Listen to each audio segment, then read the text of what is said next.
cheerful tone. Hey everyone, welcome back to another exciting episode of Life's Little Quirks. Today, we're diving into the fascinating world of everyday interactions and those little phrases that can truly make or break our conversations. You know those moments when you're out and about navigating the social maze of life? Yeah, that's what we're talking about. Excitedly, oh wow, that sounds super interesting. Like, can you give me an example of what you mean by everyday interactions? Absolutely. So think about it when you're at a restaurant and you order something but it comes out wrong. You might say, "This tastes weird," right? It's such a simple phrase, but it opens up a whole dialogue. You're not just complaining, you're inviting the server to engage with you. Nods. Oh, I see. So, it's like, you're creating a connection? But what if the server gets defensive? Great question. That's where the art of communication comes in. You can say something like, "I'm not in the mood for this," instead of just pointing fingers. It softens the blow. It's like, when you're trying to teach a dog a trick, you don't just yell at them when they mess up. You guide them gently. Laughs, right. Like, I once tried to teach my cat to fetch, and it was a disaster. She just stared at me like I was crazy. Chuckles, exactly! And that's the beauty of communication. It's not just about the words, it's about the intention behind them.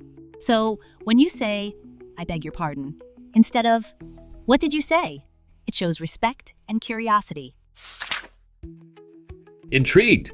Wow, that's so true. So it's like you're building a bridge instead of a wall? Yes, you're spot on. And speaking of bridges, let's talk about how we can use these phrases in different situations.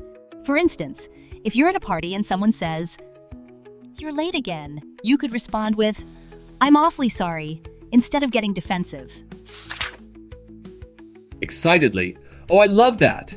It's like turning a potential argument into a friendly chat. But what if someone says something really rude? That's a tricky one. You could say, "Watch your language," which is assertive but still respectful.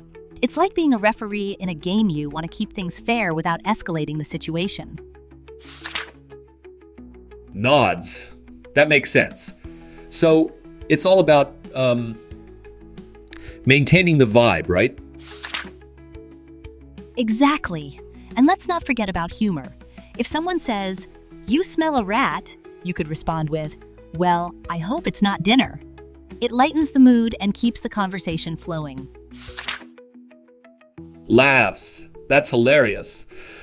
So, what about when you're feeling really down? How do you communicate that without bringing everyone else down? That's a great point. You could say, "I'm not feeling well," instead of diving into a long explanation. It's honest, but doesn't burden others with your troubles. Thoughtfully. Wow, that's really insightful. So it's like you're sharing just enough to be real without overwhelming anyone? Exactly. And remember, it's all about balance. You want to be authentic, but also considerate of others. Excitedly, I love this. So, what's the takeaway here? The takeaway is to be mindful of your words and how they can shape your interactions. Whether it's a simple thank you or a more complex conversation, the way we communicate can really impact our relationships.